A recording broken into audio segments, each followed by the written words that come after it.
En ce temps-là, Jésus disait à ses disciples, « Je m'en vais maintenant auprès de celui qui m'a envoyé, et aucun de vous ne me demande où vas-tu, mais parce que je vous dis cela, la tristesse remplit votre cœur.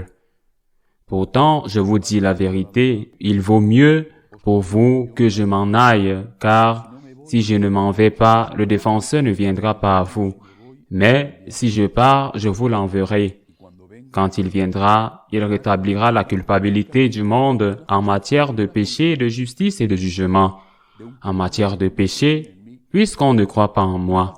En matière de justice, puisque je m'en vais auprès du Père et que vous ne me verrez plus. En matière de jugement, puisque déjà le prince de ce monde est jugé. Acclamons la parole de Dieu. En lisant ce passage de l'évangile de Jean, je pense au déchirement et à la douleur que nous éprouvons lorsque quelqu'un meurt. Le Seigneur dit, « Pour vous avoir dit cela, la tristesse a rempli votre cœur. » Il leur disait qu'il allait partir, que son temps sur terre était terminé, et naturellement, ils étaient tristes. Mais il essaye de leur faire voir les choses sous un autre angle, dans une autre perspective, mais il essaye de leur faire voir les choses sous un autre angle, sous une autre perspective. Il est dans votre intérêt que je m'en aille, leur dit-il. Pourquoi? Parce que si je ne m'en vais pas, le Saint-Esprit ne viendra pas à vous. Appliquons cela à notre douleur personnelle lorsque quelqu'un meurt. C'est terrible, surtout si l'on aime cette personne. Quelle douleur! Je ne crois pas, il me semble, et je ne l'ai pas vécu, et ne le vivrai pas, mais je crois qu'il n'y a pas de plus grande souffrance que la mort d'un enfant, et c'est le pire. C'est la pire chose qui puisse arriver à un père ou à une mère. La mort de quelqu'un qui est plus jeune que vous et qui, précisément en mourant, a rompu votre sorte de chaîne normale de la vie, qui veut que les vieux meurent avant les jeunes. Mais, si nous regardons les choses d'un autre point de vue, Jésus dit qu'il est avantageux pour vous que je m'en aille. Ils sont tristes. Il est avantageux pour vous que je m'en aille. Et si nous regardons les choses sous cet angle, et si c'était avantageux pour vous, peut-être pour le bien de cette personne, peut-être pour qu'elle ne souffre pas, peut-être pour qu'elle ne fasse pas quelque chose qu'elle ne veuille pas, ou qu'elle ne devrait pas faire à l'avenir, ou pour qu'elle puisse intercéder pour vous au ciel. Et si c'était comme ça, Saint Paul, dans la deuxième lettre aux Thessaloniciens, dit, et c'est une citation que nous devrions tous nous rappeler continuellement, il leur parle de la mort. Il leur dit, face à la mort, vous ne devez pas vous affliger. Paul dit, comme des hommes sans espérance, il ne dit pas, vous ne devez pas vous affliger, il dit, comme des hommes sans espérance, nous avons perdu l'espérance. Cette espérance, il vous convient que je m'en aille.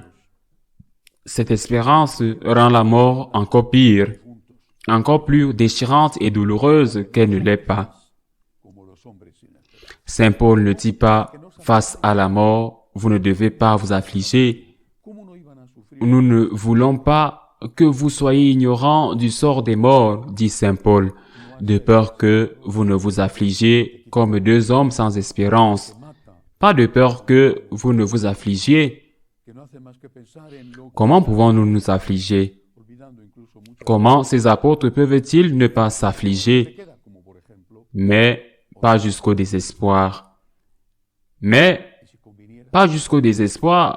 Pas jusqu'à la déchirure qui vous ôte la vie, qui vous tue et vous transforme en un mort-vivant qui ne fait que penser à ce qu'il n'a plus, oubliant souvent tout ce qu'il a encore, comme par exemple d'autres enfants. Et si cela convenait, pourquoi ne pas espérer? Pourquoi ne pas espérer qu'on le reverra? Pourquoi ne pas croire que, pour cette personne, il vaut peut-être mieux que le Seigneur l'ait enlevé que là, au ciel, elle fera une meilleure médiation qu'elle ne pourrait le faire ici sur terre. Si on la laissait faire naturellement. Et puis, plus tard, dit Jésus, il y a des gens qui sont là. Quand je viendrai, je parlerai de lui. Je convaincrai le monde de péché, de justice et de condamnation. De péché parce qu'ils n'ont pas cru en moi. C'est le premier péché, ne pas croire en Jésus. Eh bien, ceux qui n'ont pas eu l'occasion de le connaître, à qui on n'a jamais parlé du Christ, ou à qui on a présenté un visage défiguré et déformé du Christ, le Seigneur le sait. Mais nous qui avons vécu avec Jésus, qui avons reçu une éducation catholique, croyons-nous vraiment au Christ? Je me pose souvent cette question. Si je croyais, aurais-je moins peur? Aurais-je plus de paix? Aurais-je plus d'espérance? Je crois que c'est quelque chose que nous ne devons jamais oublier. Le Seigneur me condamnera pour ne pas avoir assez cru avec toutes les conséquences. C'est pourquoi j'aime cette prière, cette phrase, quand le Seigneur dit à celui qui demandait un miracle, « Tout est possible à celui qui a la foi. » Et lui demande, « Crois-tu cela?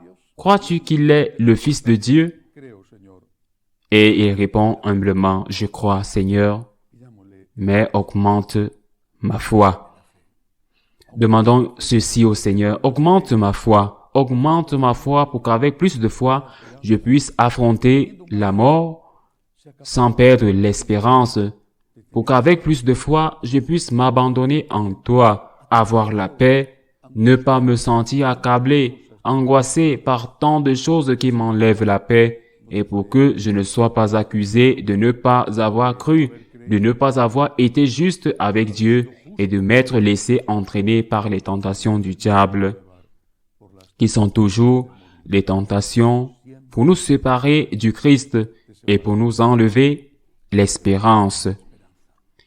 Ainsi soit-il.